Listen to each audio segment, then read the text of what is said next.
Shalom, selamat pagi kembali Bapak Ibu Saudara yang dikasihi Tuhan. Berjumpa kembali dengan saya dalam renungan pagi di pagi hari ini. Apa kabar semuanya Bapak Ibu? Saya percaya Bapak Ibu semuanya dalam keadaan sehat dan tidak kekurangan suatu apapun. Kita bersyukur kita boleh bangun di pagi hari ini, itu karena kemurahan Tuhan. Seperti biasa, sebelum kita beraktivitas hari ini Bapak Ibu, mari kita sejenak mendengarkan firman Tuhan melalui renungan pagi di pagi hari ini yang akan saya sampaikan kepada kita semuanya. Sebelum kita mendengarkan firman Tuhan, mari kita bersatu di dalam doa.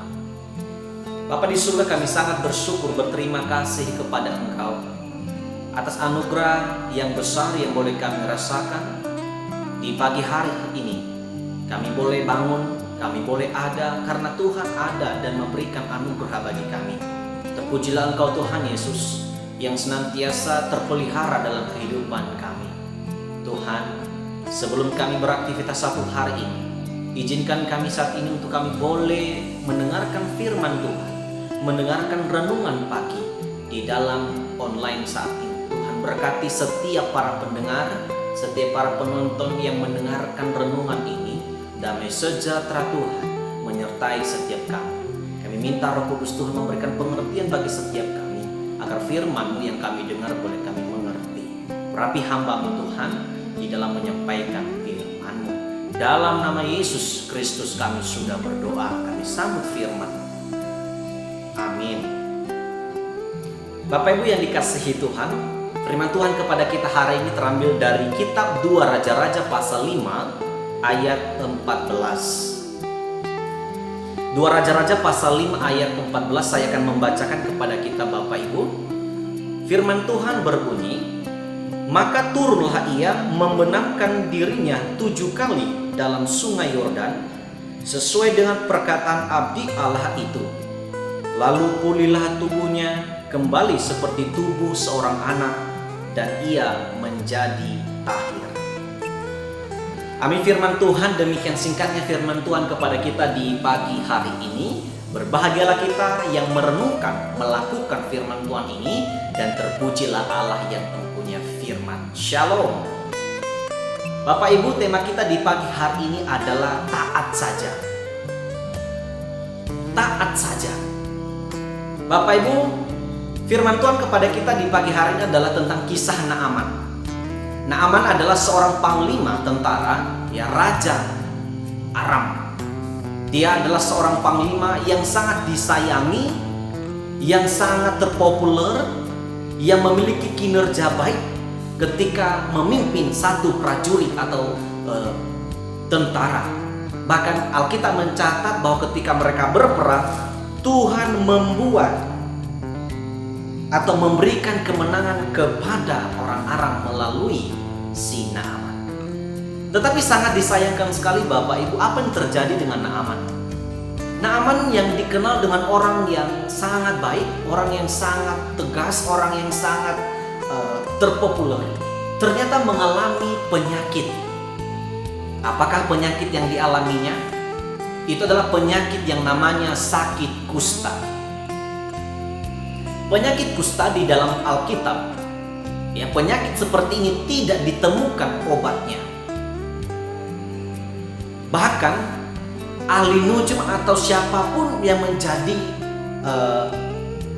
dukun sekalipun tidak bisa mendapatkan obat, tidak bisa menyembuhkan bila ada seseorang mendapatkan penyakit seperti sakit kusta.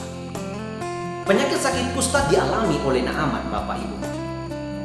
Tentu Naaman sudah mencari para yang pintar gitu.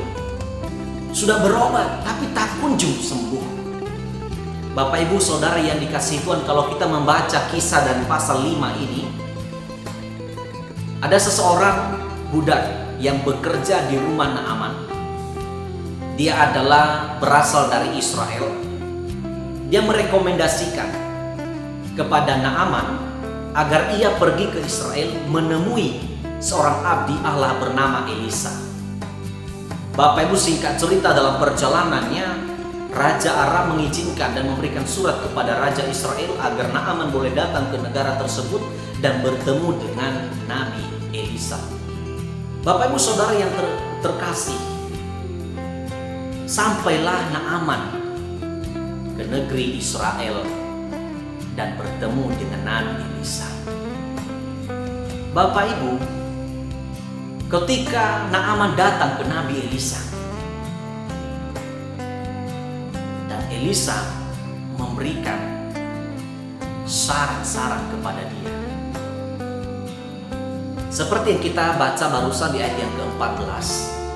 Nabi Elisa menyuruh dia untuk pergi ke sungai Yordan. Dia hanya membenamkan dirinya 7 kali saja, maka ia akan tahir dari sakit kustanya. Bapak Ibu Saudara, Naaman adalah orang yang pertama sekali bertemu dengan Nabi Elisa. Barangkali Nabi Elisa mungkin bisa jadi ragu, bimbang dengan perkataan tersebut. Karena apa? Saran yang disampaikan oleh Nabi Elisa seperti saran yang sangat mudah sekali, tidak masuk di akal. Bagaimana mungkin saya harus tahir dengan cara membenamkan diri ke sungai Yordan? Masih banyak sungai-sungai yang lain, mengapa harus di sungai Yordan? Bapak Ibu, Naaman dalam Alkitab di ayat yang sebelumnya dia katakan Naaman sempat ragu, sempat bimbang, sempat tidak percaya. Bahkan ia sekali-kali tidak percaya dengan abdi Allah itu bernama Nabi Elisa. Bapak Ibu Saudara yang terkasih, Elisa ingin Naaman itu taat kepada firman Allah melalui Nabi Elisa. Nabi Elisa menginginkan agar Naaman mengerti kuasa Tuhan bagi dia, walaupun dia negeri orang asing.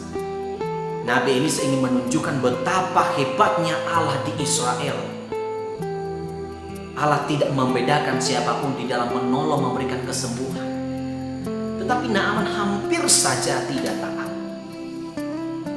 Untung saja pegawai-pegawainya kembali mengingatkan, memberikan saran kepada Naaman agar ia mengikuti saran daripada abdi Allah tersebut. Alhasil, Naaman mengikuti dengan taat. Hasil dari ketaatannya, ia mengalami mukjizat yang tidak terpikirkan olehnya. Yang tadinya ia ragu, yang tadinya ia bimbang, wow, sekarang dia menjadi tahir. Penyakit yang sebenarnya tidak bisa disembuhkan oleh manusia, bahkan dokter sekalipun, hanya dengan taat saja mengikuti firman yang disampaikan oleh abdi Allah tersebut. Hanya dengan taat kepada abdi Allah, hanya patuh dan tidak boleh melawan terhadap abdi Allah itu, niscaya engkau akan mengalami mukjizat. Dan itu yang dialami oleh Naaman, Bapak Ibu Saudara yang dikasihi. Bapak Ibu Saudara, hasil daripada ketaatan daripada Naaman, ia menjadi tahir. Itulah yang kita baca di ayat yang ke-14 di pagi hari. Ia membenamkan dirinya 7 kali saja. Ketika ke-7 kali ia naik kembali, ia mengalami sesuatu yang berubah dari dirinya. Bahkan Alkitab mencatat tubuhnya seperti seorang anak, dan ia menjadi tahir. Wow, kulitnya menjadi bersih kembali, Bapak Ibu. Tak sakit kusta yang jorok, yang sangat menakutkan, yang harus diasingkan dari semua orang dari keluarga. Pada saat itu, karena ketaatannya kepada abdi Allah, yaitu Nabi Elisa, ia menjadi tahir. Bapak Ibu Saudara yang dikasihi Tuhan, ini kisah Naaman.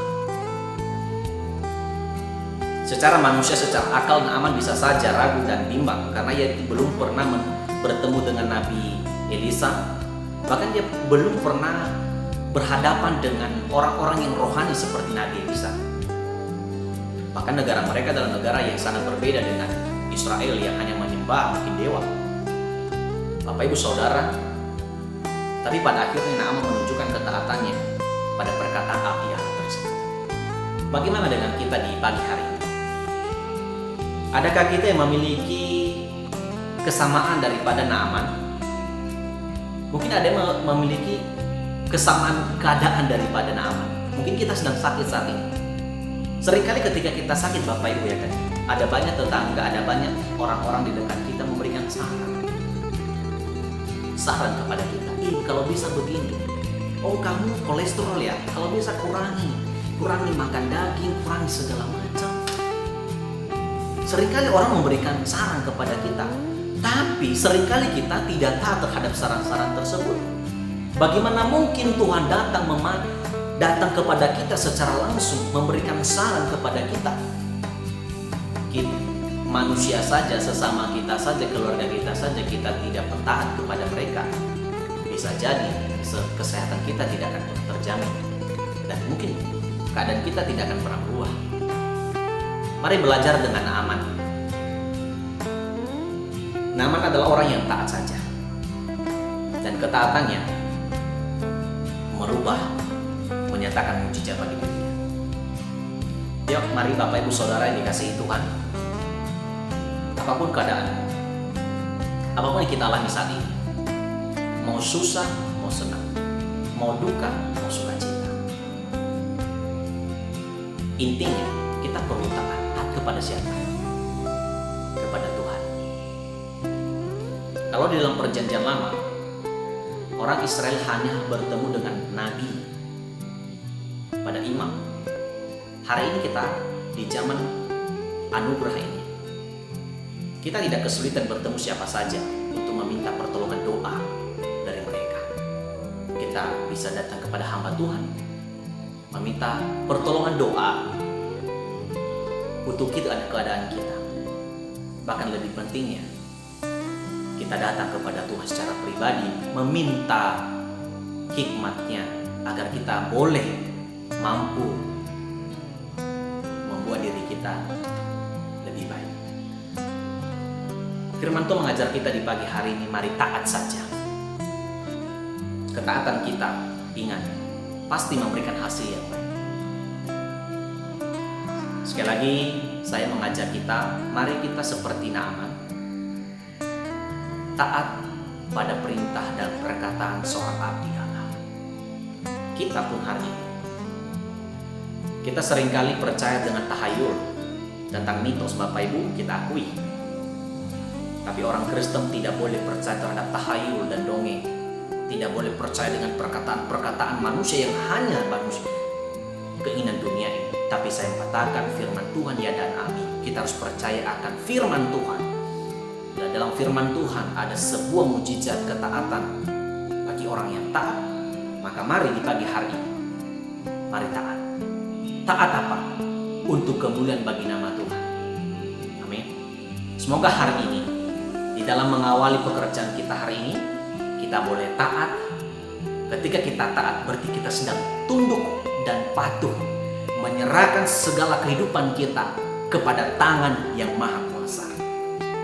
Kalau kita sudah taat kepada yang maha kuasa, Tuhan Yesus Kristus, maka Tuhan akan bertanggung jawab akan hidup kita sehari-hari ini.